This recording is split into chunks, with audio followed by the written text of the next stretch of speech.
aula de número 2, a natureza da tarefa missionária e a grande comissão. A grande comissão é onde o Senhor envia, né? Ide por todo mundo, né? Aquela é a grande comissão, tá? Bom, na página 26, me parece que é a 26 aí, né? A autoria, a tarefa missionária traz em si mesmo, né, o que nem os séculos, as circunstâncias e nem as culturas podem mudar. É uma coisa imutável, né? O que traz aí a tarefa missionária, ela é a mesma pelos séculos dos séculos, pelo tempo todo. Então, a tarefa missionária, ela é, antes de tudo, uma tarefa espiritual, né? Essencialmente, a tarefa missionária está sendo governada e administrada pelo Espírito Santo, né? Então, ela é uma tarefa espiritual porque ela é conduzida, porque ela é administrada, ela é organizada pelo Espírito Santo. É claro que tem a nossa vontade no meio, e a partir da nossa vontade, quando nos dispomos, aí o Espírito Santo opera. Então a pessoa tem que estar bem preparadinho espiritualmente também para fazer tarefas espirituais, como vocês já bem sabem, a gente já viu em outro material sobre outros assuntos, tá? Bom, como a salvação originada, né, no conselho de Deus, né, como a salvação foi adquirida historicamente na pessoa e na obra de Jesus, né, o Filho de Deus, somente o Espírito Santo pode tornar real a salvação adquirida no sacrifício, na obra, naquilo que Jesus fez pelo mundo, tá? Então, basicamente, a salvação, ela é o espelho disso, né, da obra de Cristo executada na cruz do Calvário, preparada desde lá do Velho Testamento, mas consumada em Jesus, o Filho de Deus, e sendo assim somente o Espírito Santo, que é o outro Consolador que ele deixou, conforme prometeu, é quem pode conduzir isso aí, né? Pode tornar real.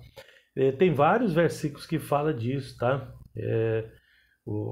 Sobre ganhar almas, sobre convencer o homem do pecado, da justiça e do juízo, e todas as coisas são tarefas espirituais, tarefas do Espírito Santo. Então o trabalho é basicamente um trabalho espiritual, tá?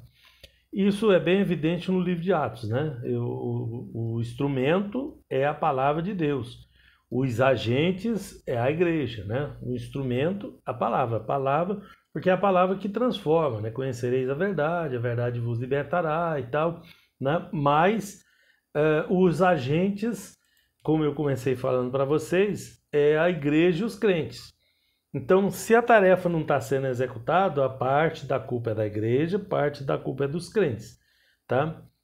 Porque os crentes também podem solicitar essa missão. Olha, eu quero cumprir com a minha parte, eu quero fazer como é que faz, e a igreja então envia. Tá?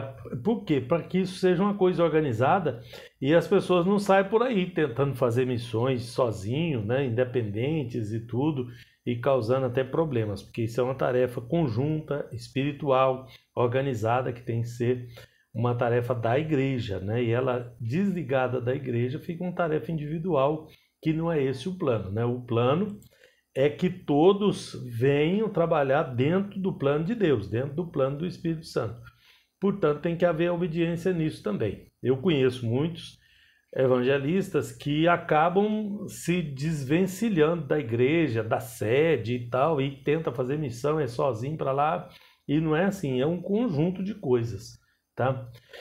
Bom, o fato de que as missões são espirituais, né, é tanto um conforto, tanto uma, né, é tanto bom a gente saber disso, como é também um desafio, né? Porque nós podemos, um conforto, porque nós podemos confiar no Espírito Santo que vai colocar a mão do desempenho na realização dessa obra, né? Mas também é um desafio, porque só pessoas cheias e separadas e prontas pelo Espírito Santo é que podem ser consideradas espirituais e habilitadas para tarefas missionárias, né? Tarefa espiritual tem que ser realizada por pessoas que tenham o mínimo preparo espiritual por conta disso. Então, é confortável a gente saber que o Espírito Santo de Deus opera, mas é uma responsabilidade também saber que o Espírito Santo de Deus opera, tá? É do mesmo jeito daquela célebre frase que vocês veem por aí, que Deus é fiel, né? É um conforto para nós saber que Deus é fiel, mas também é um problema para nós saber que Deus é fiel, já que nós temos que nos enquadrar dentro dessa fidelidade. Percebeu? É o mesmo caso, tá? Então a gente tem que olhar para isso com esses dois prismas, né? Com essas duas possibilidades. Bom, na 27, né? Eu acho que é na página 27, eu não sei se os números de página aqui tá em cima ou embaixo, por isso que eu estou meio perdido, porque esse material é novo, é diferente das outras, né? Mas eu acho que está em cima. Se estiver em cima é 27, tá? Se estiver embaixo é 28. Bom, uma tarefa espiritual só pode ser realizada pelo Espírito Santo, então, né? Que é o que nós estamos dizendo aqui, e que age através de uma pessoa de mente espiritual, né? A luta final e a batalha está no outro campo, está no campo espiritual, está no campo, tá? Romanos 8, do 1 e 2 fala assim, ó, portanto, acho que não tem, mas vou ler aqui. Portanto, agora nenhuma condenação há para os que estão em Cristo Jesus, que não andam segundo a carne, mas segundo o Espírito. Porque a lei do Espírito de vida em Cristo Jesus me livrou da lei do pecado e da morte. Tá vendo? Então, se a gente juntar esses dois versículos aí e fizer uma análise bem minuciosa, a gente vai ver que essa tarefa é uma tarefa espiritual. Veja o verso 2. A lei do Espírito de vida em Cristo me livrou da lei do pecado e da morte. Né? Então, resgatou, ou seja, salvou, né? Através da palavra, através da pregação, então nenhuma condenação há, e nesse sentido aí, né, nós vimos aí bem claramente que é uma tarefa espiritual. A tarefa missionária também é uma tarefa bíblica, não se esqueça desse detalhe, tá? Um conhecimento bíblico aprofundado sobre todo o conselho de Deus, sobre seus grandes feitos, nos conduzirá inevitavelmente a um impulso missionário, tá? E uma teologia bíblica será uma teologia missionária, tá? Porque missão é de Deus, né? É missio Dei, que é chamado hoje, né? No latim, missio Dei, missão de Deus. Mais na frente aí no material eu vou falar sobre missio Dei aí, tá?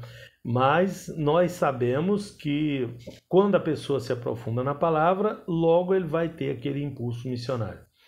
Então nós temos duas grandes fases aí.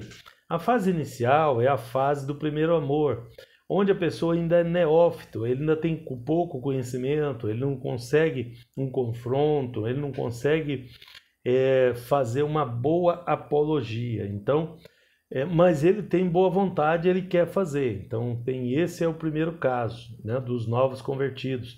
Esses precisam ser inseridos. Tem um pessoal de uma seita aí que é especialista nisso. Eles nunca colocam um novo convertido sozinho. Eles colocam com um outro experiente para que ele possa conduzir e eles possam aprender, que daqui a pouco são eles, tá? Porque para o missionário, para o obreiro, o pregador, é necessário uma carga de conhecimento um pouco maior. Por quê? Porque ele precisa conhecer os princípios, grandes princípios bíblicos, porque ele certamente vai se deparar com esse tipo de situação. E não é bom para o reino de Deus os missionários saírem para a rua e ser confrontado e ser ridicularizado aí pelos ímpios aí, que têm, via de regra, maior conhecimento que muitos, tá? Lembrando vocês que a maioria das pessoas, né, que vocês vão encontrar por aí, pelo menos aqui em Goiás é assim, são desviados, que conhecem a Bíblia e às vezes conhecem muito, né? Então, certamente vai ter confronto aí. Então, é uma tarefa espiritual, o Espírito Santo ajuda, mas nós também temos que fazer a nossa parte, porque um é a nossa parte, outro é a parte dele, tá? Então, essa é uma das questões à vista. A primeira, então, é o novo convertido, que está no primeiro amor e está com aquela vontade de ir lá e pregar, que até não é muito conveniente ele fazer isso assim, né, sem a supervisão de alguém. O segundo, né, aquele meio termo, ele não tem desejo missionário. Depois que passa o primeiro amor ali, aí só no outro nível lá na frente, quando ele tem mais contato com a palavra de Deus, aquilo começa a cobrar dele, é que volta esse sentimento aí, tá? Então essa teologia bíblica é importante para o nosso conhecimento, mas ela vai nos cobrar certamente. Vocês, né, estão sendo cobrados por isso. Veja que essa matéria foi colocada no quinto módulo aí, ó, tá? Porque quem preparou sabia exatamente o que estava fazendo. Você podia pensar, puxa, mas nós estamos fazendo um curso bacharelado aqui, é uma porção de matéria, essa matéria de missão tinha que ir lá no começo, porque a pessoa já começava a pregar e tudo, mas perceba que não é bem assim, né? É aqui que ela tem de estar, tá? É aqui que ela tem de estar, e uma carga, uma quantidade enorme de conhecimento, de princípios bíblicos foram ministrados até se chegar a esse patamar aqui, tá? Tá bom, um professor de Bíblia e de teologia deve ser também um professor de missões. Por isso que eu sou meio chato com vocês de missões, porque quem ensina Bíblia, quem ensina teologia, ele tem que ser um professor de missões, porque missões é o conceito central de toda a palavra de Deus, tá? O trabalho missionário é o que precisa. Nós até estamos mudando, a teologia está mudando o conceito. Vocês vão ver na apostila de vocês que o nome que dava para essa matéria era missão integral. Esse nome, né, está perdendo a força. Eu expliquei para vocês no início, vou repetir para vocês entenderem o porquê. Né? Missão integral é você cuidar do ser humano de forma integral. Isso é muito bom, é excelente, é isso que precisa fazer. Então, o trabalho social é de uma valia muito grande para o trabalho missionário, para um auxílio do trabalho missionário, para uma ajuda do trabalho missionário. Acontece que o que a gente viu na prática foi que, fazendo missão integral, muitas pessoas passavam a dar prioridade para o trabalho social, porque o trabalho social é gostoso de fazer, é mais fácil, e aí começou-se a negligenciar o trabalho missionário da palavra, né? Aí ficou classificado o trabalho social como um trabalho missionário. Então, não, eu estou fazendo missão e vai ver, está fazendo só aquele trabalho social. E não é só as igrejas evangélicas que fazem isso, não, as seitas também já estão fazendo isso. Vai lá, distribui comida, faz isso, e não coloca, ainda bem, né? Que não coloca a doutrina deles ali, porque fazer o trabalho social é mais fácil. Aí as pessoas ficam com aquele trabalho social na cabeça, mas só, né? O que precisa mesmo é da palavra de Deus, então ela tem que ser usada como auxílio. Portanto, está mudando, né? Essa apostila já veio diferente, ó, tá? Missão e plantação de igreja, e não missão integral, por conta dessas desavenças. Não que missão integral não seja importante, é de extrema importância, eu sou testemunha disso, de que ajuda e muito, tá? Mas ela sozinha, né, a ação social sozinha, não é nem tarefa da igreja, isso é tarefa de governo, tá?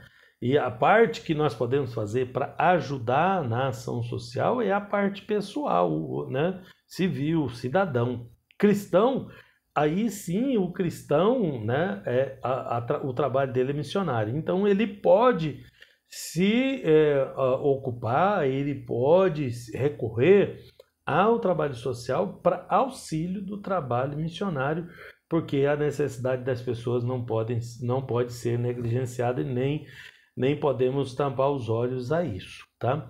Mas, contudo, a gente tem que saber qual é a nossa prioridade, tá? Bom, o missionário e a missionária não devem ser rasos no conteúdo bíblico, não neófito, diz Paulo, tá? Devem se comprometer. Neófito é novato, é que não tem muito conhecimento ainda, é raso no conhecimento, tá? Devem se comprometer em conhecer a Bíblia, tá? E na obra missionária se tornar poderosos instrumentos de Deus na proclamação do Evangelho, tá? Porque senão o prejuízo é muito grande para o reino se isso não acontecer. E para a pessoa também, tá?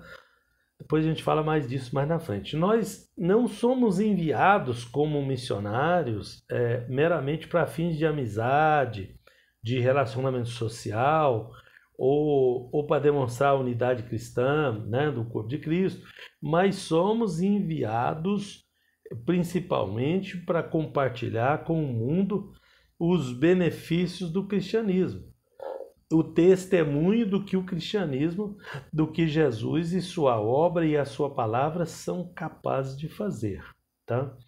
E esse trabalho, diga-se de passagem, está muito tímido nos nossos dias, né?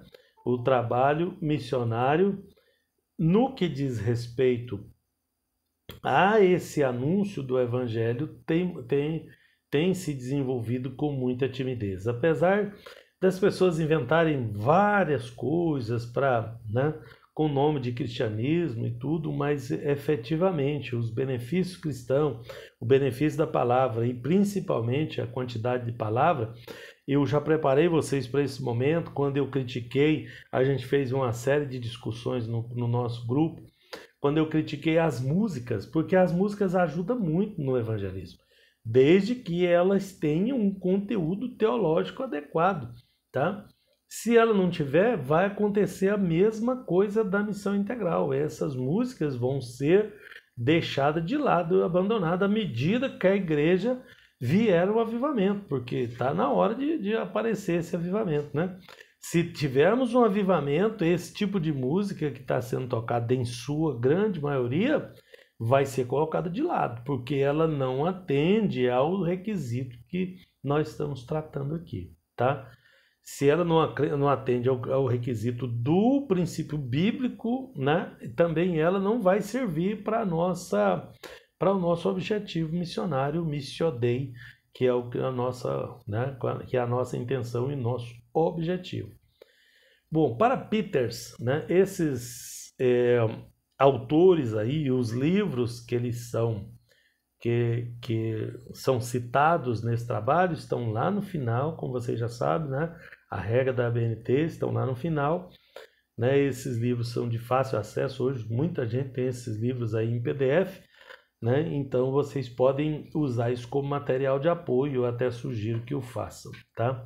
Então Peters diz o seguinte: nós somos testemunhas de Cristo, não de Jeová, né?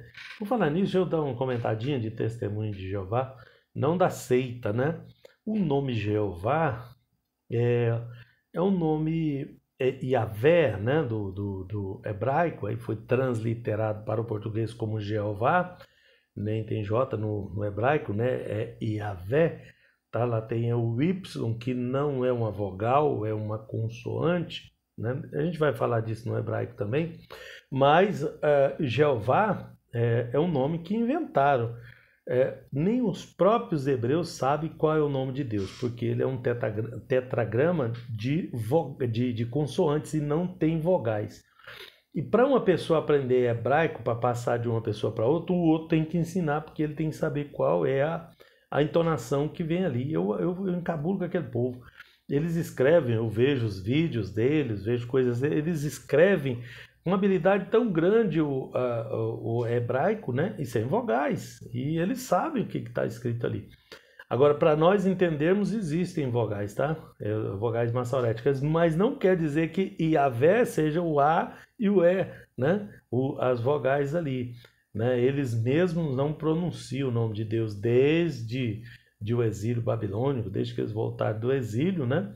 Então foi passando de geração em geração, eles se recusam a pronunciar, então provavelmente não tenha pessoas em Israel que saiba pronunciar corretamente o nome de Deus, tá? Essas duas vogais colocadas aí, eles aproveitaram as vogais de Adonai, né, que é Deus também, né, um dos nomes de Deus, e colocaram no lugar lá. Mas, na verdade, nem eles sabem, né?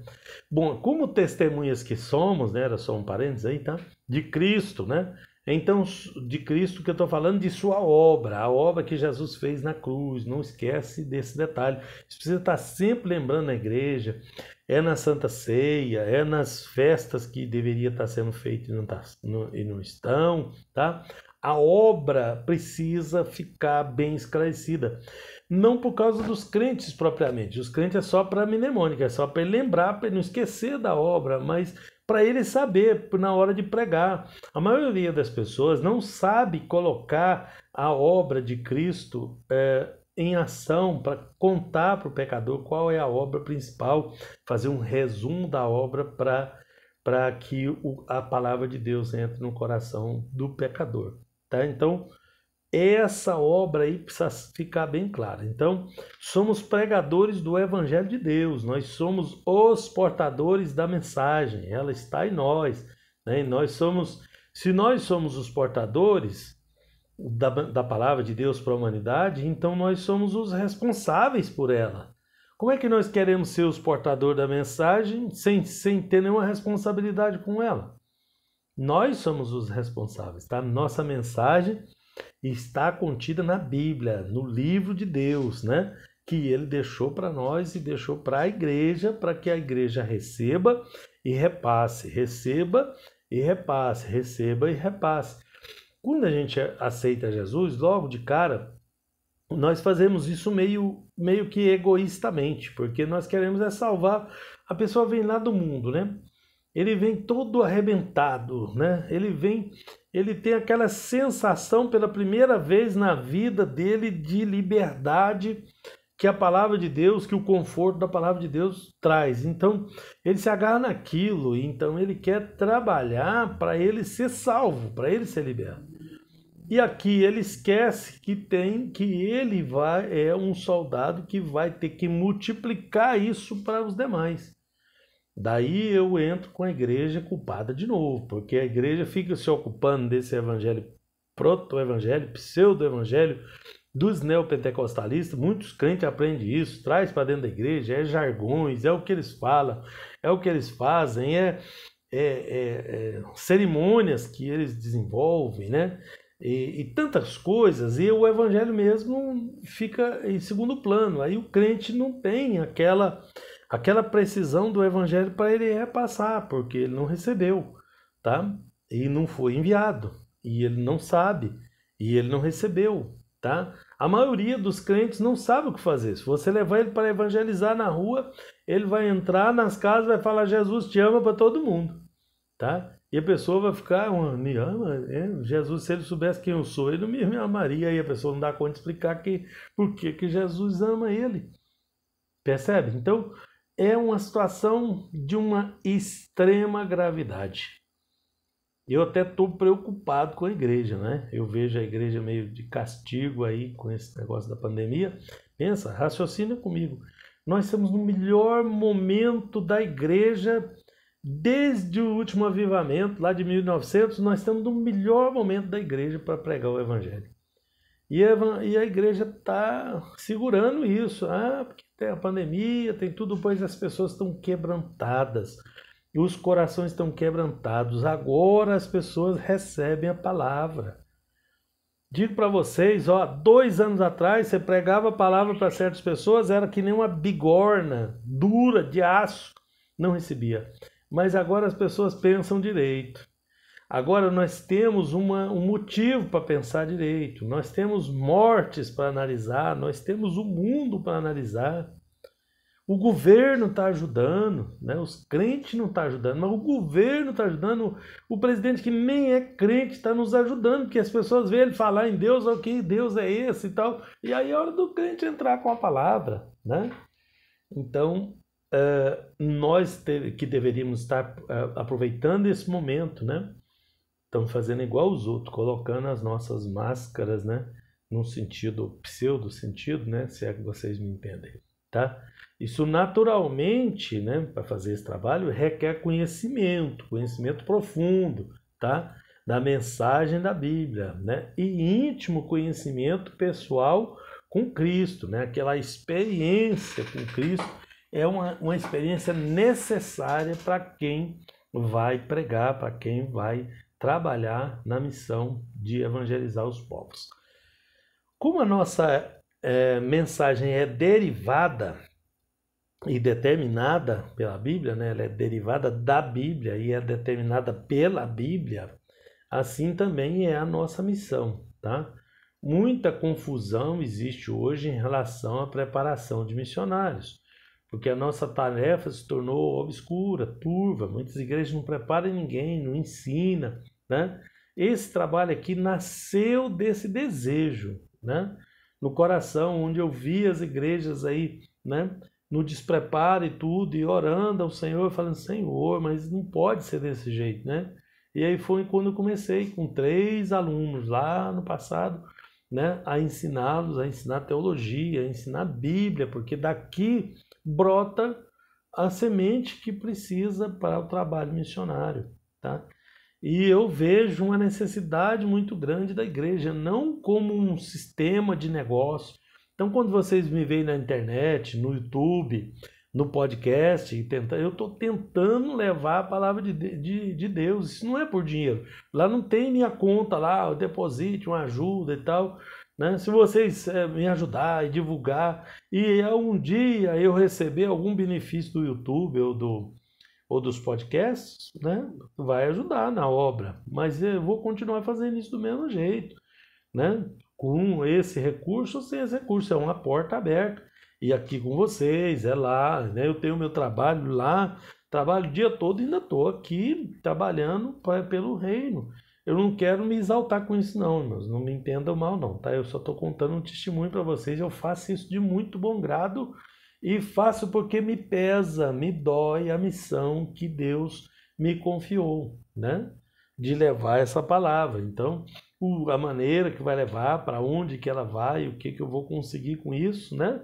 E eu estou conseguindo uma meta aí de 100, 200, 300 pessoas assistindo o meu material. Dentre esses, muitas pessoas que não são crentes, né? Então, se eu conseguir aí 10, 20, 30 pessoas por semana, para mim eu estou bem satisfeito, né? Eu posso conseguir muito mais. Mas se eu conseguir o mínimo possível, eu vou me sentir, falar, não, a minha missão está sendo cumprida, né? Além disso, eu ainda me sinto que eu estou preparando vocês, né? No meu coração eu estou preparando vocês para que vocês vá ganhar as almas também. Isso deve sobrar uma porcentagemzinha de galardão para mim lá, né? Com relação a isso também, né? De ter preparado vocês para que vocês possam levar o evangelho também, tá? Então, muita confusão tem nesse meio aí, muita gente não está preparando nada, igrejas não estão investindo muito pouco no trabalho evangelístico, né? O dinheiro, né? A arrecadação da igreja, a quantidade colocada em missões, evangelismo, para ganhar alma, é muito pequeno. Tem igreja que não é capaz de comprar nem folhetos, que é coisa básica do básico do básico, né? Agora, planejar e executar uma tarefa de jeito nenhum, né? Que vai ter custo, vai ter dificuldade. Inclusive, eu vou fazer o meu desafio para vocês. Eu não ia falar disso agora não, mas já estou falando de missão mesmo, eu já vou soltar a bomba na mão de vocês, que vocês vão me ajudar a orar. Eu estou planejando um grande trabalho missionário de pregação evangelística para o dia ou os dias em que se tirar as máscaras. O dia que falar não tem mais máscara, nós vamos nos reunir num lugar, no meu plano é aqui no estacionamento da prefeitura, se eu conseguir, de Aparecida, e fazer 2 dias, um dia para crente, outro dia para não crente, tá? De evangelismo. E vou contar com a ajuda de vocês. Vocês vão me ajudar a organizar, pedir ajuda, pedir, né? Porque vai ter recurso, as igrejas talvez não vão ajudar. É multidenominacional, todas as igrejas vão poder participar, mas a coordenação vai ser nossa, do seminário, tá? O seminário Ele é Cristão vai fazer um mega trabalho evangelístico lá, né? Então estamos orando por nesse sentido aqui, tá? É um plano meu ainda, nem conversei com os superiores, isso precisa ser conversado lá. Se o pastor falar, não vai mexer com isso não, eu não vou mexer com isso, mas vamos orando, né? Se for da vontade de Deus, né? E por que que eu estou falando isso para vocês?